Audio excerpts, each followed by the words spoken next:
A gente vai mergulhar hoje no mundo das categorias de base do futebol. Um mundo de alta pressão, onde a busca pelo próximo craque nunca para. Mas e se o sistema, sem querer, estivesse deixando os melhores jogadores escaparem por entre os dedos? Pois é, essa é a pergunta que não quer calar. Tem uma pesquisa fascinante que sugere que o jeito como a gente identifica talentos pode ter uma falha fundamental.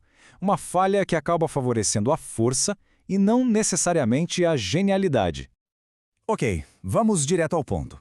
A questão toda gira em torno de um viés gigantesco na hora de avaliar os jovens atletas. Um viés que, olha, pode estar escondendo o verdadeiro potencial bem debaixo do nariz dos olheiros. Imagina a cena. Bem simples. Dois garotos da mesma idade. Um que se desenvolveu mais cedo já é maior, mais forte, mais rápido. O outro que vai amadurecer mais tarde parece mais fraco, menor. No futebol dividido por idade, quem leva a vantagem? Quase sempre o primeiro, né? A maturidade física dele, que é algo temporário, acaba ofuscando a habilidade e a inteligência de jogo do colega. E aqui que está o grande paradoxo, porque quando se pergunta para olheiros e treinadores o que eles procuram, a resposta é quase sempre a mesma. Resiliência, confiança, tomada de decisão.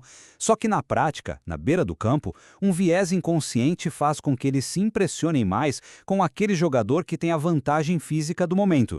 Essa contradição toda nos leva para uma teoria bem interessante, conhecida como a hipótese do azarão. A ideia é a seguinte: os jogadores que amadurecem mais tarde, por serem menores e mais fracos, são forçados a desenvolver outras qualidades para competir.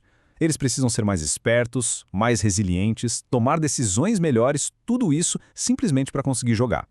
E se a gente precisava de uma prova, olha só esse número. Um estudo de longo prazo revelou um dado impressionante. Mais de 61% dos jogadores que chegaram ao futebol profissional sênior eram, na verdade, maturadores tardios. O sistema quase deixou eles para trás, mas a qualidade, no fim, falou mais alto. Tá, o problema tá claro. Mas e aí? Qual a solução? Como é que a gente pode, nivelar o campo de jogo para que essas habilidades que ficam escondidas finalmente apareçam? É aqui que a ciência entra em campo com uma solução inovadora. Pesquisadores criaram um conceito pensado exatamente para diminuir esse viés da maturação e deixar o verdadeiro talento brilhar.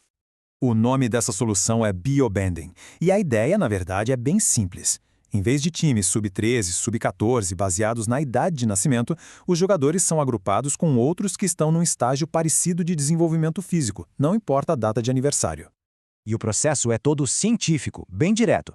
Os pesquisadores medem a altura e o peso do atleta e também a altura dos pais. Com esses dados, uma fórmula calcula a altura final que aquele jogador provavelmente vai ter e em que porcentagem desse total ele está agora. Isso permite agrupar todo mundo em faixas bem precisas de maturidade. Bom, teoria é uma coisa, né? Mas como isso funciona na prática? Os pesquisadores levaram a ideia para o campo para testar se o biobanding realmente mudava o jeito como os talentos eram vistos. E o estudo foi bem robusto, viu? Envolveu 118 jovens jogadores e 14 olheiros profissionais. Cada jogador participou tanto de jogos normais por idade, quanto de jogos com o biobanding. Isso permitiu uma comparação direta bem justa.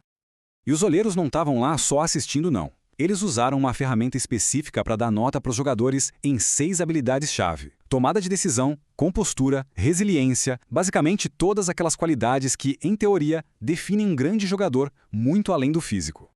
E é aqui que os resultados começam a ficar muito interessantes. O que será que aconteceu quando os mesmos jogadores foram avaliados nesses dois cenários diferentes?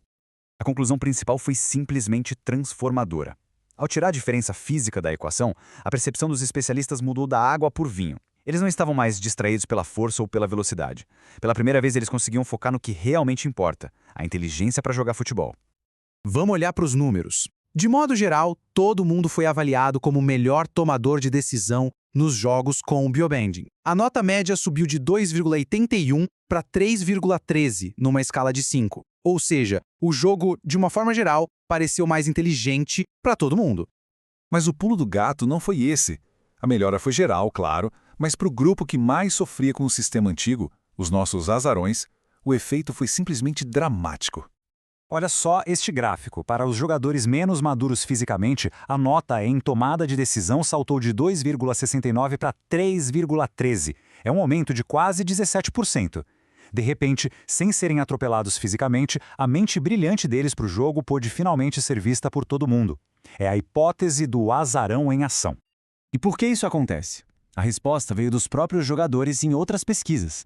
Sem aquela batalha física constante, eles sentiram que tinham mais tempo e espaço para mostrar o que sabiam fazer, para tentar um passe diferente, para realmente controlar e pensar o jogo. E o mais legal é que o Bill Bending não ajuda só os maturadores tardios. Os jogadores que já são mais envolvidos também ganham. Pela primeira vez, eles não podiam só usar a força ou a velocidade para resolver tudo. Eles foram forçados a pensar, a desenvolver outras habilidades para competir de igual para igual. No fim das contas, o que tudo isso significa para o futuro do futebol? Bom, as implicações dessa pesquisa são realmente poderosas.